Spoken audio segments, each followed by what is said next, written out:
تنقید تنقید سے بچنے کا صرف ایک طریقہ ہے کہ کچھ بھی نہ کریں، کچھ بھی نہ بننے کی کوشش کریں، تب لوگ آپ پر کوئی تنقید نہیں کریں گے۔ بے جا تنقید سے نہ گھبرائیں، لیکن یہ ضرور یقین کر لیں کہ یہ بے جا ہے۔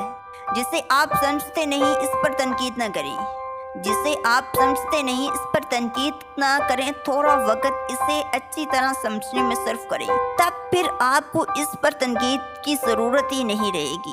اگر موجود تنقید سے خوف کھاتے تو ہم ابھی تک بیل گاڑیوں پر سفر کر رہے ہوتے اور کھڈی بھی بنا ہوا کپڑا پہنتے۔ اگر آپ کے پاس کوئی جدید ترین نظریہ پیش کرنے کے لیے ہے تو تنقید سے خوفزدہ ہونے کی بجائے اس کا سامنا کرنے کے لیے تیار رہیں۔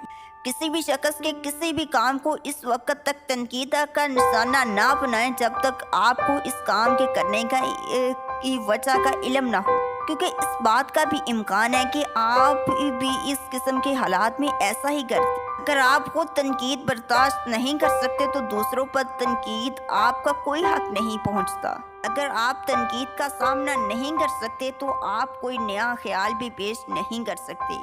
کافی پر تنقید کرنے سے پہلے یہ ضرور سوچ لیں کہ کبھی آپ بھی کمزور اور بوڑھے ہو سکتے ہیں۔ اگر آپ کی فیاضانہ تنقید کا کوئی اثر نہیں ہوتا تو اپنے فلسفے کو پلٹ کر تعریف کو موقع دے کر دیں۔